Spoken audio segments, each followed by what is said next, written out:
love the channel and find it useful in becoming a happy retiree. Subscribe today.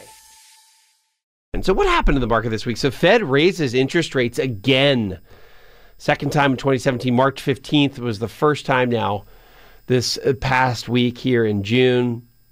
What did Yellen say? What did Fed Chair Yellen say? Well, the economy is doing very well. We've talked about that. And it's showing resilience. That's according to the Fed. You and I both know that, though. Federal funds rate now in the 1 to 1.25, 1.25%. That's the new range. For years and years after the financial crisis, that number was effectively at 0. Today, 1.25. We're going to continue to see money market rates edge slightly higher. And of course, CD rates will go slightly higher because of the federal funds rate. What does it all mean, though? It means, listen, this means the economy can handle it. The Fed's not raising rates because they think the economy is about to go over a cliff. It means the economy can handle it. And we're edging closer and closer to more normal interest rates or a more normal interest rate environment. Think back in 2004 and 2005 when the federal funds rate was between 2% and 3%. That's likely where we're headed, or at least 2% over the next year to 2 years. The Fed thinks by the end of 2018, according to the Federal Reserve, will be at 2.1%. Then the market, though, is forecasting only 1.5%, approximately. That's the range. If you are just tuning in or you typically listen to Money Matters, welcome. Thank you for being with us. We've talked really the first hour and a half of the show about this just completely different world that's changing at the speed of light. And when I say speed of light, I really mean that because it's really the data transfer in the world that we live in is, by the way, approaching the speed of light. It's not quite there yet. Data can travel in a vacuum effectively at the speed of light. There is some technology out there that's been developed that allows for effectively the internet or high-speed data to move at the speed of light. It doesn't do it just yet because data still has to bounce around inside these fiber optic cables, and there's a little bit of friction in there, I guess. I'm not a physics professor, but it is the whole reason we're seeing the Amazons buy Whole Foods of the world and the customization of how we shop.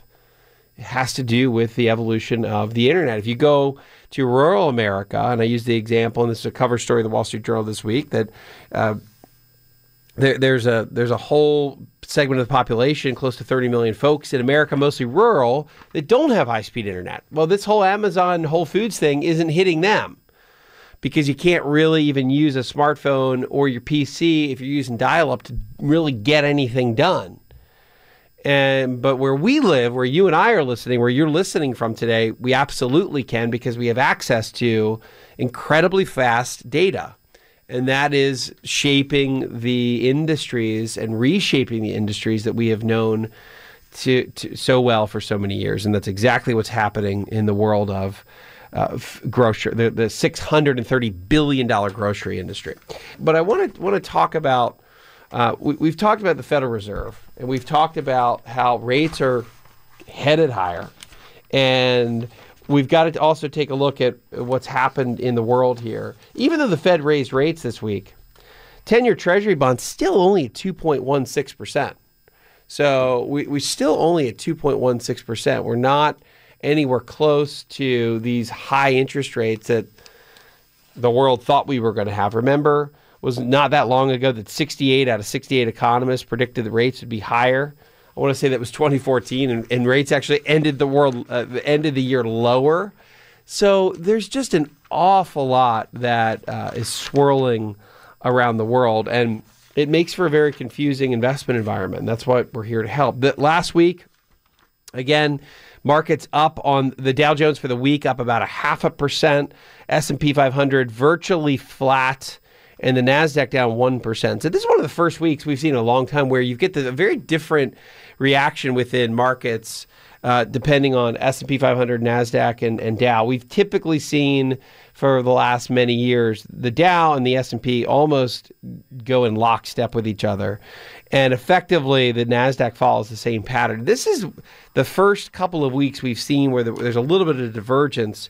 Part of that has to do with the NASDAQ has had such a run-up in 2017 was up almost 17% or over 17% at one point. Now it's up still 14, but there's been a pullback. So you've seen a pullback in the big tech names that we all know, Apple, Google, the FANG stocks, Facebook, Apple, Google. And that part of that is the air getting let out a little bit in the technology side of the world. And that's why the NASDAQ down 1% on the week, Dow Jones up 0.5% on the week. The broader S&P 500 basically flat on the week here. Hi, I'm Wes Moss, and thanks for taking a minute to hear about what's so different about my new book, You Can Retire Sooner Than You Think. So unlike other retirement books, this book will give you a step-by-step guide, whether you're in your 20s or 30s or 40s or 50s, to learn from what these successful and happy retirees did to get there. I hope you enjoy the book, but more importantly, I know that it'll help you retire sooner than you think.